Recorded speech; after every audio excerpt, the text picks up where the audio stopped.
নমস্কার, আমি শ্রীপর্ণা রয়েছে আপনাদের সঙ্গে। আপনারা দেখছেন নিউজ টুডে। দিলীপ ঘোষের চায় পে চর্চায় তুমুল উত্তেজনা। দিলীপ ঘোষকে দেখে গো ব্যাক স্লোগান দেওয়ার অভিযোগ উঠল তৃণমূলের কর্মী সমর্থকদের বিরুদ্ধে। ফের দিলীপ ঘোষের চায় পে চর্চায় তুমুল উত্তেজনা। দিলীপ ঘোষকে দেখে গো ব্যাক স্লোগান দেওয়ার অভিযোগ উঠল তৃণমূলের কর্মী সমর্থকদের বিরুদ্ধে। সোমবার সকালে দুর্গাপুরের ফুলঝোর মোড়ে চায় পে চর্চায় যোগ দিতে গিয়েছিলেন বর্ধমান দুর্গাপুর কেন্দ্রের বিজেপি প্রার্থী দিলীপ ঘোষ। তিনি এমএমসি টাউনশিপ এলাকায় প্রাতঃভ্রমণ সেরে ওই কর্মসূচিতে যোগ দেন। দিলীপ ঘোষ পৌঁছানোর পরেই তাকে লক্ষ্য করে গো ব্যাক স্লোগান দেওয়া হয় বলে অভিযোগ ওঠে জয় বাংলা স্লোগানও। তারপরেই ওই চত্বরে উত্তেজনা ছড়ায়। অভিযোগ তৃণমূল কর্মী সমর্থকেরা এই কাজ করেছে। পাল্টা আবার তৃণমূল কর্মীদের দেখে জয় শ্রীরাম স্লোগান দেয় বিজেপিও। তা নিয়ে দুই পক্ষই বাক বিতণ্ডায় জড়িয়ে পড়ে।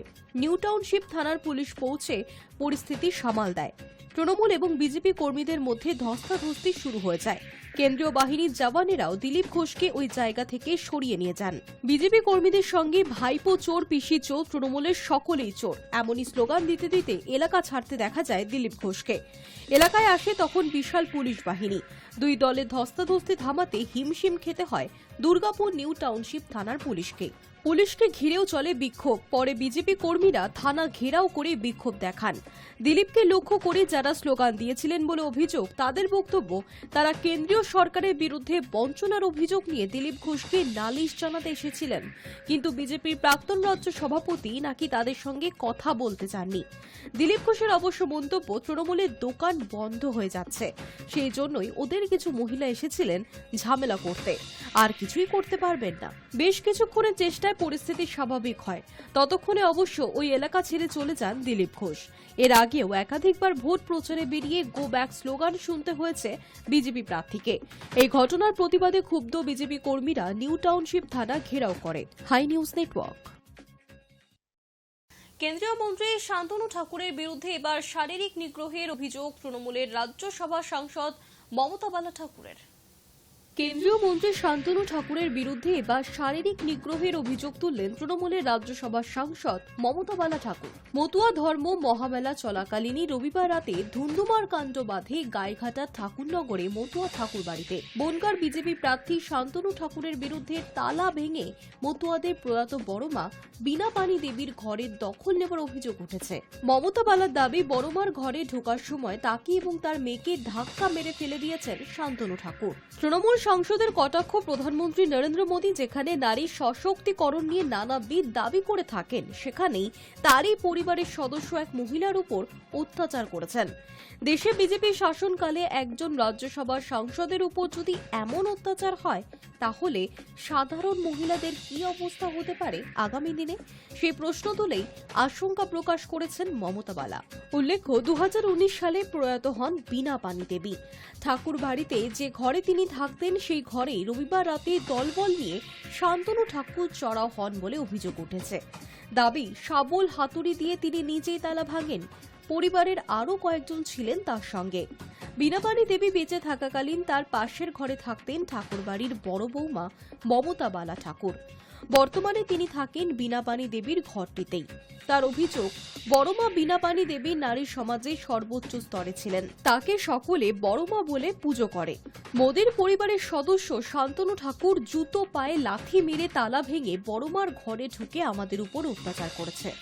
আমিও আমার মেয়ে ঘরের দরজার পাশে বসেছিলাম। আমাদের ধাক্কা মেরে ফেলে দিয়ে বড়মার ঘরে জুতো পায়ে ঢুকেছে। ঠাকুরবাড়ির ঘটনা নিয়ে বিজেপিকেও নিশানা করেছেন মমতা বালা ঠাকুর। মমতা বালার বক্তব্য, 1985 সাল থেকে ওই বাড়িতে থাকেন তিনি। শান্তনুরা সেখানে থাকেন না। এ ব্যাপারে তিনি পুলিশ প্রশাসনকেও জানাবেন বলে জানিয়েছেন।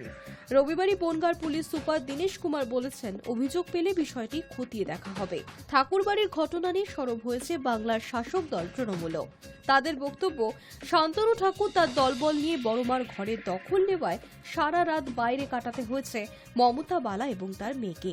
হামলার অভিযোগের প্রেক্ষিতেই রবিবারই বিবৃতি দিয়েছিলেন শান্তনু ঠাকুর। তিনি জানিয়েছিলেন, আমার ঠাকুরদার বাড়িতে আমার সমান অধিকার, সেখানে তালা ভেঙে ঢুকবো না কিভাবে ঢুকবো আমার ব্যাপার।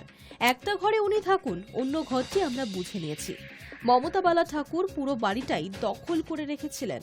আর এই ঘটনা প্রসঙ্গে দল হিসেবে বিজেপি ঠাকুর বাড়ির দ্বন্দ্ব নিয়ে কথা বলতে নারাজ। High news network. ভোটের প্রচারে দিলীপ ঘোষের নিশানায় এবার দেব। মন্তব্য, Dev part time politician, full time actor. Dev part time politician, full time actor, তো সেরকম দুটো ব্যালেন্স করতে আর অসুবিধা হচ্ছে। তিনি অ্যাক্টিং করছেন এখন। আমার বক্তব্য, আপনি অ্যাক্টিংটা ভালো করে করুন। বাংলা সিনেমা তো পুরোপুরি ডুবিয়ে দিয়েছেন আপনারা গলায় পা দিয়ে। বাংলা সিনেমাটাকে বাঁচান, বাংলাটাকে আমরা বাঁচিয়ে নেব। রাস্তা ঢালাইয়ের পর 24 ঘন্টাও কাটেনি, ফেটে গেল রাস্তা। পথশ্রী 3 প্রকল্পের রাস্তা তৈরি, সঙ্গে সঙ্গে ফেটে চৌচির। আর তারই প্রতিবাদে স্থানীয়রা পূর্ব মেদিনীপুর জেলার পটাশপুর 1 নম্বর ব্লকের নৈপুর গ্রাম পঞ্চায়েতের নৈপুর স্কুল মোড় থেকে শিবপাড়া মোড় পর্যন্ত পথশ্রী 3 প্রকল্পে ঢালাই রাস্তা নির্মাণের কাজ শুরু হয়েছে। এলাকাবাসীদের অভিযোগ, কংক্রিটের এই ঢালাই রাস্তা তৈরি 24 ঘন্টা না পেরোতেই রাস্তা ফেটে যাচ্ছে। আর প্রতিবাদ করতে গেলেই স্থানীয় পঞ্চায়েতের সদস্যের তরফে হুমকি দেওয়া হচ্ছে। যদিও এই নিয়ে নৈপুর গ্রাম পঞ্চায়েতের পঞ্চায়েত সদস্য আশিস প্রধানের সাফাই, অতিরিক্ত গরমের জন্যই রাস্তায় ফাটল দেখা দিচ্ছে। পটাশপুর 1 নম্বর ব্লকের বিডিও বিধানচন্দ্র বিশ্ব জানিয়েছেন, নির্মাণকারী সংস্থাকে ডাকা হয়েছে। কাজের জায়গা খতিয়ে দেখে জেলা পরিষদ এবং এডিএমকে জানানো হবে।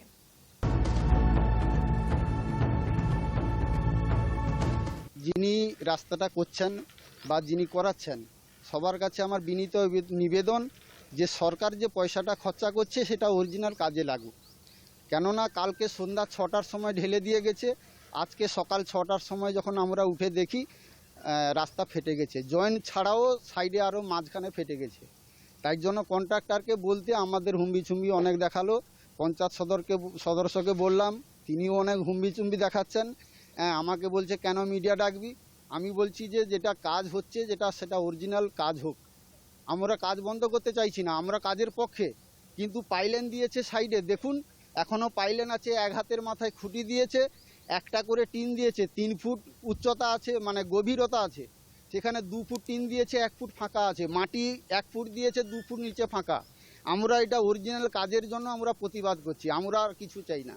আমি তাই বিনীত নিবেদন যে কাজটা সঠিকভাবে তদন্ত করে সঠিক কাজ হোক। অ্যাকচুয়ালি এটা WBSRD থেকে করছে। আমি খবর পেয়েছি, এজেন্সিকে ডেকেছি, আমি অন স্পটে যাব, দেখব এবং আমি আমার জেলাকেও জানিয়ে দেবো, এডিএম ম্যাডামকে জানিয়ে দেবো, এডিএম জেপি স্যারকে জানিয়ে দেবো লিগ্যাল অ্যাকশন নেওয়ার জন্য এবং প্রয়োজনীয় রেকটিফাই করার জন্য আর কি। আমি এজেন্সি হ্যাঁ আমি যা জেনে আমি আপনাদের মাধ্যমে এলাকাবাসীর এলাকাবাসীর সঙ্গে তো আমার এখনো কথা হয়নি বা ওনারা বলেননি। যেহেতু পঞ্চায়েত সমিতি থেকে আমি দেখছি প্রয়োজনীয়, যেটা আপনাদের কাছ থেকেও জানলাম এবং এলাকায় গিয়ে আমি এলাকাবাসীর সঙ্গে কথা বলবো যে কি হয়েছে। এজেন্সি যদি সত্যি কোনো কারাপশন করে থাকে বা ভুল করে থাকে, রেকটিফাই করার জন্য যা করণীয় সবটাই করা হবে এবং সেটা আমি আমার ঊর্ধ্বতন কর্তৃপক্ষ, দ্যাট মিনস আমি এডিএম জেডপি স্যারকে আমি নজর রাখবো আজকের ওয়েদার আপডেটের দিকে। বঙ্গের তাপমাত্রা অনেকটাই কমে গিয়েছে। রবিবার ঝড় বৃষ্টির আবহাওয়া অনেকটাই কমিয়ে দিয়েছে তাপমাত্রা।